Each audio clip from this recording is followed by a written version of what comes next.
Hello and welcome to Adulting, a show where we teach you how to prepare for real-life situations, money management, and career advice. I'm your host, Tia Carr, and today we'll be interviewing two experts who will share their advice on how to manage your money well. So stay tuned. But first, enjoy this video on how to cook a meal that is cost-efficient. Hi everyone, I'm Kelly. I'm editor of the news team, and I'm doing a cooking segment for Adulting today. Today I'm making bangers and mash and Brussels sprouts, all of which basically comes down to sausage and mashed potatoes. So the first thing to do when you have a recipe is you have to look and see what you already have in your house so that you don't spend more money and you save money. So for me to use recipes, I usually go on Pinterest, which is the easiest adulting thing you can do. I bought two kinds of brats. I bought regular smoked brats and then a jalapeno cheddar brat, which I'll probably make a couple of these. First things first, I need a saucepan. I'm making 2 servings of mashed potatoes, so I'm going to get 2/3 cup of water. We're going to use my brand new Target teaspoons and cups. So then we're going to add the butter, 1/4 of a teaspoon, and put it on low heat. And we're going to have 2/3 cup of potato flakes into it. After that, we're going to let the saucepan boil and stir it until they're ready to be removed from heat. Next, we are going to do the sausages. The smoked brat or the jalapeno cheddar. So first we're going to get a skillet, put some water in it.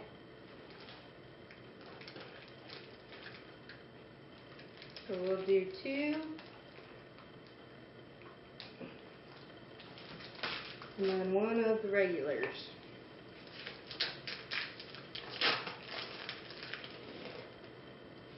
Which I'll put off to the side so I don't accidentally eat and burn my mouth off. On the recipe it says to cover them and then bring to a boil for 15 minutes.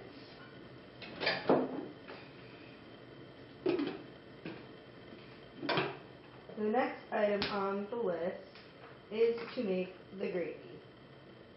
Now the gravy is a Guinness gravy. And I did go to Meijer where you can buy bottles by their own and you don't have to buy a whole pack. First I need to melt some butter in a little pan. We need 7 teaspoons of flour, 3/4 of the cup.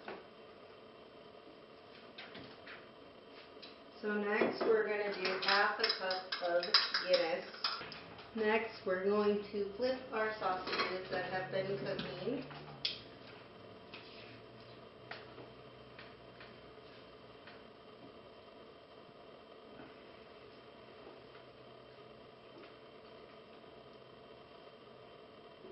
And we'll add in a little pepper, and a 1/4 teaspoon of onion powder, and a 1/4 teaspoon of garlic powder. 1 tablespoon of Worcestershire, and 1/2 teaspoon of mustard. In the meantime, we can add to our potatoes that have been cooling.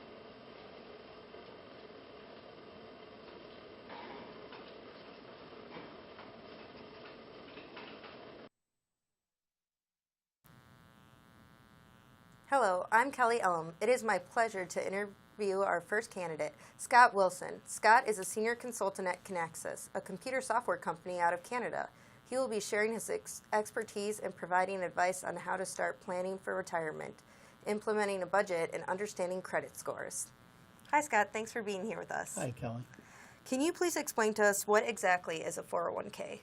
A 401k is probably the primary retirement savings account that most Americans have. It's a way you put money in before you pay taxes.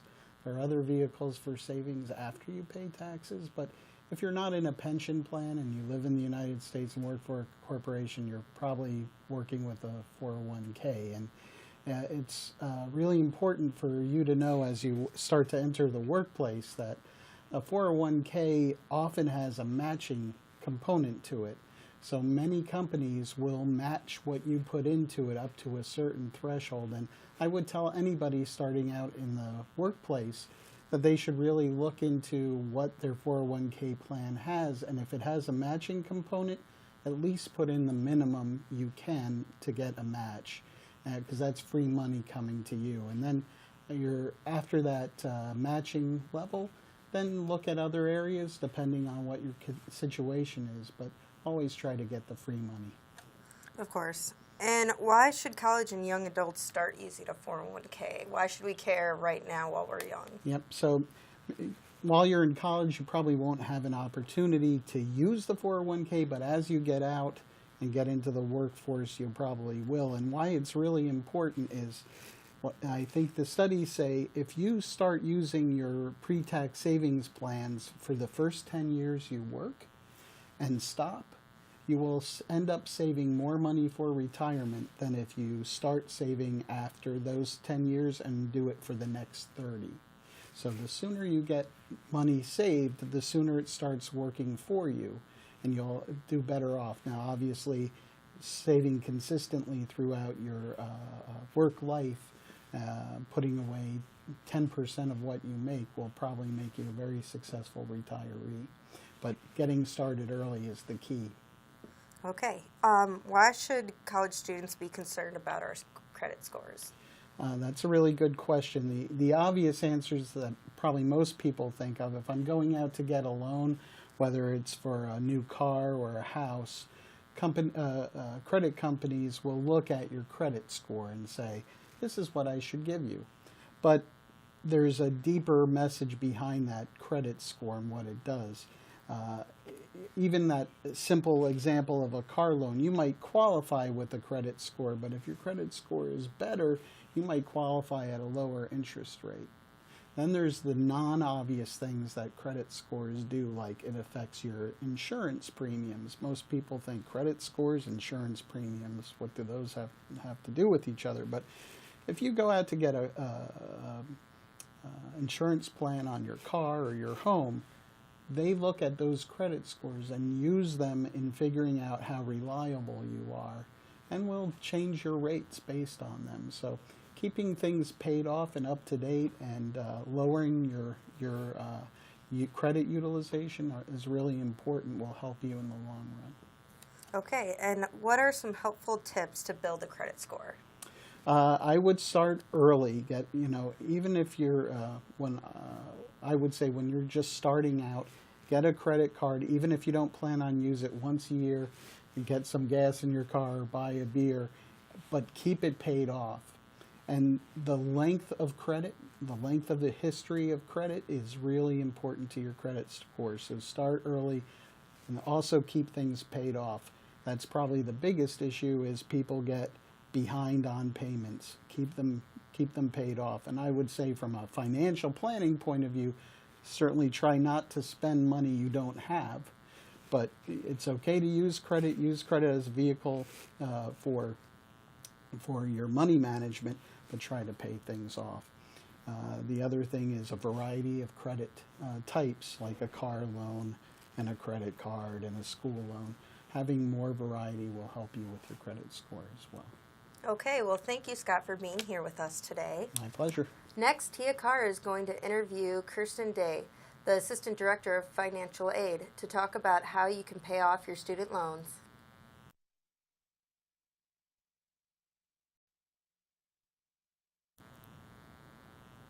Hello, welcome back to Adulting. We're going to have our next interview with Kirsten Day from Financial Aid with us. So thank you so much for being here. Yeah, glad to be here.